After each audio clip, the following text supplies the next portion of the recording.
陈校长王副院长，各位媒体的朋友，大家好。谢谢大家过去1年来的支持。今天岁末年终的记者会，学校把 Spark Program 其实是跟 Stanford 一起合作的一个计划。那因为 Stanford 他们已经写一个Spark Program 非常的好，他们把在学校里面在生医的部分跟 Stanford 其他的领域的部分合作，创造一个平台，让他们很多跨领域的有一些想法，就在这个平台可以呈现出来，然后利用这个平台去帮忙他们可以推到产业化。那我们觉得这样的一个平台其实对台湾可能很有帮忙，所以在开始是国家型计划，然后科技部，然后国研院大家一起帮忙。台大是参与这个计划，那已经有一些很好的成果。我们拜托陈副校长来帮忙主持今天的成果发表会。那在这个之前，我就 follow 刚刚校长提到，就是今天其实我们也希望同步介绍台大在执行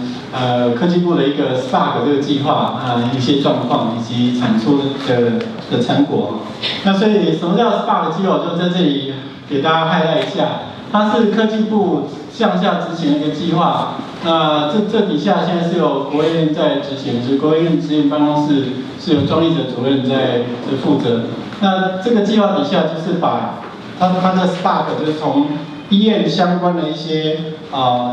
特别是从临床医师所看到这个现况的一些需要来拿出来以后，跟其他各领域做跨领域的研究。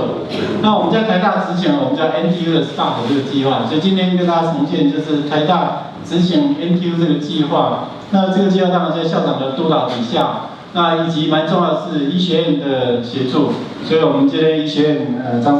院长也在这里。那这个计划的执行，我们就是由医学院的副院长李才庚李副院长来做整个规划。那办公室由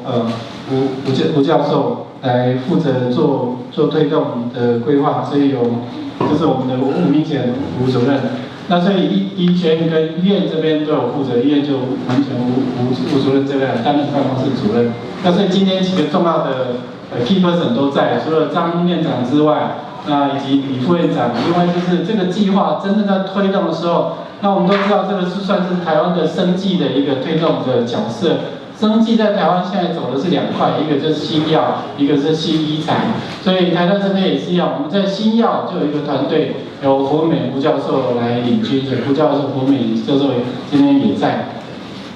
可以对这个小吴教授，然后新药好像还有，看新药今天还有谁在？陈荣凯医师还没在，然后陈建伟教授应该也算是新药的对，他是临床实验中的主任。那新医材的部分，我们是由江金莲教授来领军，有一个 coach 的团队。江教授今天不能在，不过我们医材几个相关的教授也在，是刘子明教授也在然后林书华林教授应该是跨新药跟医材都有，也是林书华林教授，因为我们的coach的团队都在。那在这整个需求出来以后，技术团队最多的就是工学院领军所以工学院长、院长今天也在。大家对相关问题都可以请教他们几位，所以我们把这个执行的基本核心团队也带过来，跟我们的媒体朋友见面。那这个follow我们从 Stanford 执行的经验把它带来。所以这团队拥有的就是以热忱来带动。那我们刚刚介绍很多就是这些执行的团队，经费来自于科技部以及国研这边的协助。那成果的部分，整个协助就这些团队都要进来，其中蛮重要的一些核心设施相关，也是国研院这边来协助。所以国研院这边今天2位主任来协助，一个就是这个在科技部帮我们 handle 这个计划的是庄立哲庄主任，科技中心的张主任。然后在协助这个核心设施跟资源的部分，就是有医科中心有叶主任这边所带的，叶主任今天也在。很下，我慢慢跟大家简单说明一下。所以今天的成果其实是大家共同把它弄出来，那整个团队这样的形式。那我们现在在新药跟新医材都有一些不错的进展。那不过今天因为是成果发表，我们就先以现在成果比较具体，而且实际上已经可以有 prototyping， 所以现场等一下2位教授在介绍的时候，你可以看到他们的 prototyping。那我们今天主要领军的2个团队，一个是由林启焕林教授所领军的团队，林教授也在，那他的团队在我们左边的第一桌，他的样品也都在那个地方。那第2个部分是由陈文祥医师所领军的团队，那陈医师现在正在门诊，所以他等一下会赶过来。那他团队里面只要一起合作，就是有林博士来带，所以等一下他会跟大家介绍。那他的东西在第2桌，我想大家待会可以看到。所以就是希望说我们把整个成果展现出来，也让大家看到说我们台大对生技的推动，是真的已经有一些成果。那这2个成果都已经在谈这个商化的部分。我们希望说将来真的能够把这些成果好好的变成是对社会的效益，所以感谢我们媒体今天的出席希望说也透过媒体朋友的帮忙，能够让大家知道我们学校一些具体的研发，以及说学校跟国家的一些相关实验室所合作的成果。所以今天也非常谢谢国研院能够来一起我们开这个民众的记者会。那我们校长接下来就请国研院来请副院长帮我们讲几句话。国研院确实非常荣幸今天能够和台大共同举办这个成果发表会。国研院的主要的任务，其实大家都知道，我们是建构研发平台、支援学术研究，还有推动前瞻科技。所以跟包括台大在内的所有的学术单位的紧密的合作，是国研院要达成任务的很重要的一个方式。那今天记者会里面要2个主要的成果的呈现，其实就是国研院的医科中心跟台大一起合作开发的一个先进的医疗的一个器材。我想这种的产品不但对患者有帮助，其实如果是能商品化了以后，对整个产业的带动也有一个契机。我想会做到这样子，我想这个台大医学院在以前杨校长的领军医工所，整个在台大在医疗方面有非常坚强的研究实力。那我们国研院的医科中心，它也有很多包括这个光机电的这个系统整合及生物检测晶片开发的这些核心关键技术，我想这2个这样一个合作，才会有今天的这样一个成果。非常谢谢 SPA 团队的努力，谢谢所有研究团队的努力，也谢谢这个台大，谢谢我们这个国研院的这个科政中心跟医科中心的互助。祝今天的记者会顺利成功，也祝在座的各位新年快乐，事事如意，谢谢大家。今天很荣幸能以那个 SPA 那个计划办公室的计划主持人身份来这里来这里见证这个台大这个2个个案的相当成功的一个典范。那 SPA 刚才校长与副校长都简单的介绍过了。那我们是从斯坦福这样一直过来的一个生医人才那个商品化的一个培育的这个课程。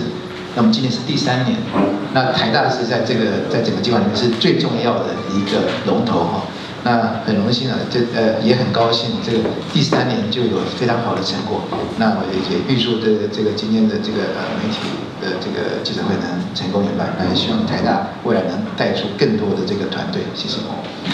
医科中心其实在推动一个新的这个学研模式，也就是说，这个研究法人如何跟学术界更紧密的结合那所以基本上我们的想法就是如何做到学研一体，就是说学术界有学术界的专长，法人有法人专长，还有法人有法人连结，如何接在一起，这个对我们来讲非常重要。所以呢，我们强调的是学一体协同研究，然后让学术这个研究的成果能够产业化。那这就是我们这个身为现代化的法人最重要的观点那在这个过程里面呢，如何把学术研究这个产业化这个东西，一切以商业的行为为标杆。所以我们第一个最重要的事情是如何导入商业的规范、商业的规格，这个在学术界是必不容易做到。但学术界有非常好的这个 unmet need 的这个原型的这个想法，或者有一些学术研究的成果，可是它衔接商规这点其实比较弱，所以这点就由医科中心来做。那医科中心呢，在这个过程里面，我们知道所有的商品都是一个系统整合，那刚好医科中心的系统整合又是非常强悍的，那所以呢，我们就来进行系统合这件事情。然后呢，再过来，我们今天可以看到的都有非常接近商规的原型品 prototype， 那这都是医科中心协助。那这个有原型品市场才会开始有接受跟认从度的启动。那所以我们做完这个之后，再过来就是我们要协助串接整个台湾的供应链。那这4个点做完之后，我想说一个 startup 的公司从 Spark Program spin 出来之后呢，就会很快速可以衔接市场。那简单的报告这个我们这个国研院做的这个医科中心做的事情。那同时还要提到一点，就是医科中心虽然只是国研院的一个中心，但是国研院还有很多其他的中心在协助这些事情，就一直国望中心NDO， 然后 CIC 这些中心。那我们要感谢他们对整个计划的贡献，谢谢大家。这20个案子在台大医学院跟医研这边努力在 cook。那有一个甚至已经跟斯坦福那边连接到矽谷，所以那个速度应该是希望可以有一些成果，早点再跟我们媒体朋友们报告。新医材的部分目前也有将近20个团队已经在做一些医生所要的这个没有被满足的医材上面需要，现在在开发中。那有蛮多其实都有相当的 potential。其实我们现在很多创投都常跑到我们的 Spark 办公室来。所以将来希望说有更多的成果可以跟大家展现。那这个我们一次时间有限，我今天就先跟大家介绍2件。那我们就请第一个请林启文教授来做报告。非常高兴有这个机会，我就奋鸟先飞。那我是台大医工所林启文，那我代表研究团队，就是主要就是声音纳米研究团队以及我们的计划办公室这个包括医科中心，还有在材料制成上面协助的工研院来报告今天的这个成果。那我们主要就是基于先前在 SPR， 简称是 SPR 表面电浆质共振的生物感知器的延伸应用特别是针对所谓生物分子的分子检测的这个应用领域包括抗体跟核酸抗体的检测的应用。那这样子的一个平台在现场展示的包括一个多功能的量测系统主要是利用影像式的方式可以达成多项操作免成色的这个检测，然后有一个抛弃式的这个整合晶片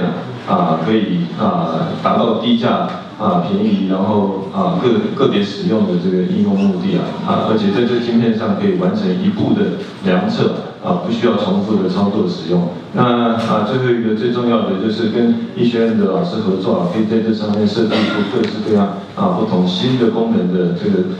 探针。那在这里可以具有这种智慧式的检测的应用目的那借由这样子，我们可以在一步完成，相较于传统的这个ELISA 分子检测等等这些需要2-3个步骤4-5个小时以上，我们大概可以在一步完成，然后30分钟可以多项检测。最重要的是可以不需要染色等等这些的快速检测的应用。那最近的这个成果是在11月刊登于分析化学的这个第1名的这个期刊我们简称是 SPR-HCR， 是 Hybridization Chain Reaction 常温的杂交链式反应可以在室温下不需要像传统的 PCR 用3个温度循环操作，那也可以不需要用昂贵需要低温保存的酵素蛋白酶来进行核酸的这个放大，达到成本更便宜、检验更快速的这个目的那这个基本的这个检测的原理就是我们设计了具有专一性的这个核酸探针，这个发夹式的核酸探针。当你的样本里面有我们要检测的这个标的，在这里以这个血管增生的因子VEGF 为例子当它辨识完成的时候它就可以开始进行指数性的放大，达到2的 n 次方的这个快速放大检测。如果你的标的里面没有这些东西的话它就不会检测出来。那相较于传统的这个ELISA 需要很多步骤的等待检测这些我们可以快速的这个完成这个讯号放大的这个目的，以及快速检测的目的。那目前在这初步的成果里面报告，我们可以达到picomolar 的等级而且对于相较于这个血液里面存在的一些干扰物有很好的这个选择性这是目前的这个成果。这样子的一个晶片上面这只要负责由人来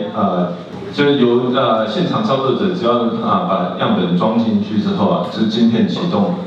再放大。然后在这个固定里面冲洗完毕就可以完成必要的这个检测的这个程序用完之后，这个晶片因为是用塑胶射出精密制成的所以这个就可以销毁。那这个成本非常的低廉。那我们预计应用这样子的一个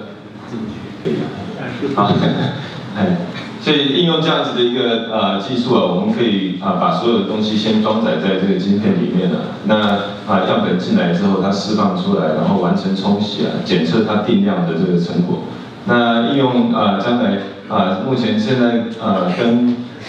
这个工研院SPARK 计划里面在进行的是朝向禽流感的快速检测，那也在SPARK 的协助下面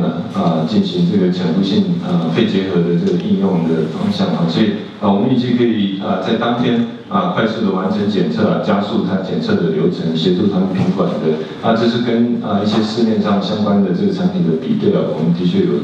一些优势那对于潜伏性的结核病的这个检测，相较于传统的这个检测的方式，我们也可以在30分钟里面快速看到。那最后我代表这个团队现场有我的博士生现在都留下来继续希望能够把这个东西往产品服务的方向来带，包括庄崇亮博士、张家珍博士、韦世忠博士，那子恒他现在在法国。那在工研院这边协助晶片制程的改良，农亚计划协助我们在禽流感动物检测方向，那 SPARK 在临床肺结核的这个应用那医科刚叶主任报告这个协助我们在试量场上有很大的这个努力，现场的展示。那最后我们有朋友一直在帮忙我们做机材组装这些相关的动作最后谢谢大家，谢谢。